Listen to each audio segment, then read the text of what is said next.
new Land Rover Freelander will not be reviewed in this week's edition of Top Gear. Instead, and in a massive bout of topicality that will leave our rivals gasping, I want to talk to you about its bigger and older brother. Had by some quirk of fate the Range Rover been made by Austin, it would have been called the Tatius. No car made incites quite so much hatred from other road users. Drive one of these and people will dislike you on a cellular level. And that just isn't fair. I mean, the guy could have bought a Land Cruiser or a Grand Cherokee, cars that don't go wrong. But to support British jobs, he has bought a car which our JD Power survey says does go wrong.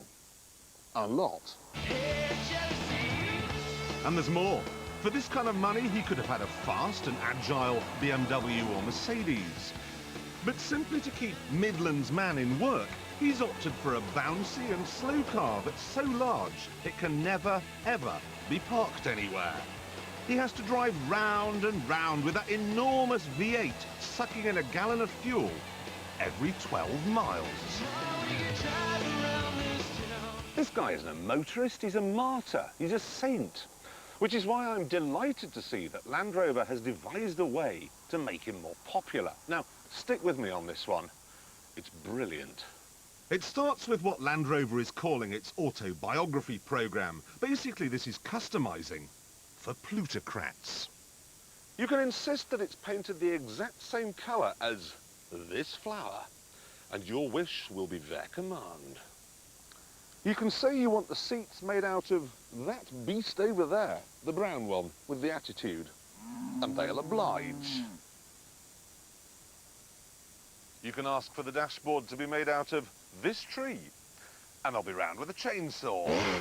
As far as gadgets are concerned, you're ruled only by the size of your wallet. But the big question is this: should you or should you not fit satellite navigation? Now, this is not tomorrow's world. There's a whole load of systems on the market right now which can be fitted to any car.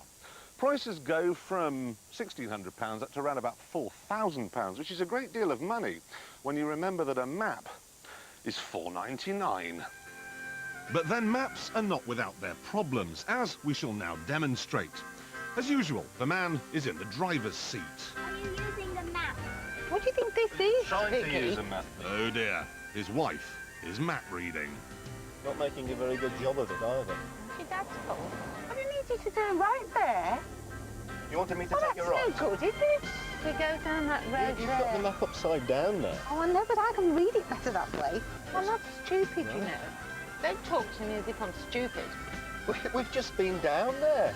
Yeah, but I know, but I don't recognise it coming that way. I only recognise it going that way. I said go to those lights and take a left. That's taking us back to where we first turned round. This couple is heading for a divorce, and that means their children will be raised in a broken home. They're heading for a life of glue and crime.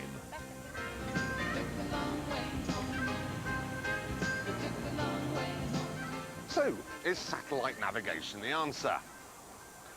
Well, let's find out. This rather crummy-looking sensor here is reading the signals from 3 satellites in space. They're fixed points, so it can work out to within a few yards where it is on the planet. Now, it compares that information to an electronic road map that's stored on a CD-ROM that's mounted here in the boot. So, when you get in and start it up,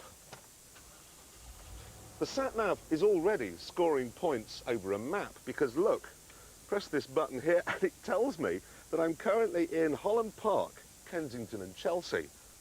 It knows where I am. Spooky. Now, it can list nearby petrol stations or restaurants, but I've asked it to take me to the Woodstock Road in Oxford. Take the second turning on the right. Nice voice. Soothing, calm, sexy. I'm beginning to fancy her.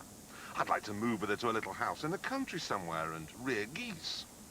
And think about it, she'd know how to get there. In 50 yards, turn left. And now I'm on my way to Holland Park Avenue. At the end of the road, turn left. So far, she's absolutely bang on, as good as a London cabbie. And she kept being bang on all the way to the A40 without thinking about it. I was now on the main road to Oxford. At the roundabout, take the first exit. And here we are.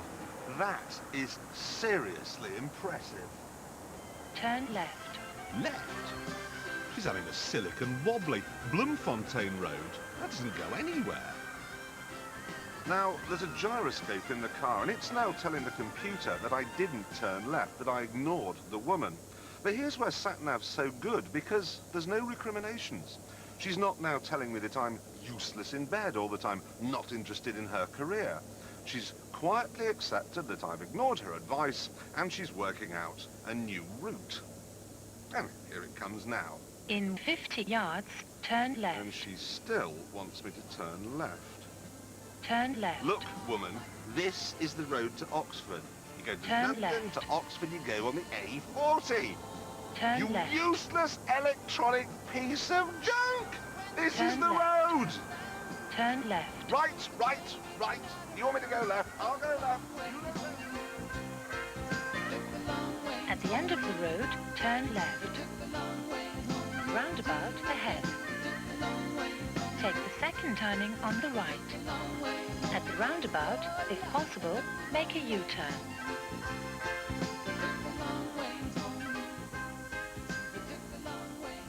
This is Hillingdon.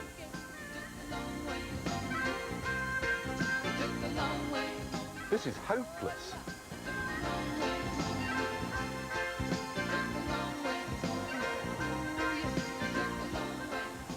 Look, by the time I get to Oxford, we're going to be halfway through Third Rock from the Sun. So why don't I come back at the end of the programme and we'll see if I've managed to escape the borough of Hillingdon.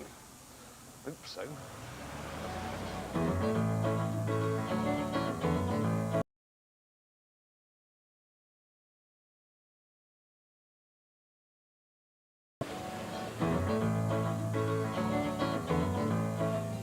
Welcome back. Now, you left me fooling around in a Range Rover, using hyperbole to explain that satellite navigation does make mistakes. But as you can see, it will always get you where you want to go. However, I do think it has problems. First, it's still crushingly expensive. Second, it only works in the southeast, Birmingham and Manchester. And third, it took me unnecessarily to Hillingdon, and that is unforgivable. The upshot is that I can't really recommend it. However, there is something else in this car that I can recommend a lot. In the back of these front headrests, there are two TV sets, and down here there's a video player. So, you can put Noddy on, wrap the kids up in these remote control headsets, and they'll love you forever. Or, remember I told you at the beginning of the programme that Land Rover had worked out a way to make its customers more popular? Well, these TVs are plainly visible to following traffic, and what I've got here is a copy of Debbie Does Dallas. You're way ahead of me.